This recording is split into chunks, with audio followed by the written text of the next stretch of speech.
पाणी कधी प्यावं? तर ज्या लोकांना वजन कमी करायचंय, बारीक व्हायचंय, अशा लोकांनी जेवणापूर्वी पाणी पिलं तरी चालेल. जेवणानंतर लगेच पाणी प्यावं का? तर नाही, कारण आपण जेव्हा अन्न घेतो तेव्हा ते पचन होण्यासाठी जे पाचक स्त्राव स्रावतात ते जर तुम्ही जेवणानंतर जास्त प्रमाणामध्ये पाणी लगेच प्यायलात तर ते पातळ होणार आहे, त्याचं कॉन्सन्ट्रेशन कमी होणार आहे आणि मग अपचन होणार आहे. जेवताना मध्ये मध्ये पाणी प्यावं, ते पण अगदी घोट पुरेसं आहे तुमचं योग्य पचन होण्यासाठी. तर आयुर्वेदामध्ये अगदी स्वच्छ सांगितलंय, तुम्ही फ्रीजमधलं पाणी पिऊ नका. काही लोक असतात की जे 12ही महिने फ्रीजमधलं पाणी पितात, त्याऐवजी तुम्ही माठातलं पाणी प्या. अगदी गरज असेल तर चालेल, किंवा रूम टेम्परेचरचं पाणी प्यायलात तरी चालेल.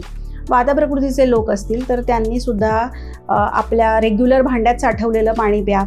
खूप गरम केलेलं, खूप उकळून गार केलेलं पाणी जर असेल अर्ध आटवून, तर तुम्हाला खूप साऱ्या आजारांसाठी ते उपयुक्त ठरू शकतं. खूप जास्त प्रमाणात जर तुम्ही पाणी प्यायलं तर कुठले आजार होणार आहे? तर अपचन, अरुची, डायबिटीस, लठ्ठपणा, टाचदुखी. हो, टाचदुखी सुद्धा अतिरिक्त पाणी प्यायल्याने होऊ शकते. तुम्हाला अशाच हेल्थ टिप्स जाणून घ्यायच्या असतील तर तुम्ही आमच्या चॅनलला नक्की सबस्क्राईब करा. आणि जीवनशैली विषयक जर तुम्हाला कुठलाही आजार असेल तर तुम्ही नक्की आम्हाला संपर्क करू शकता.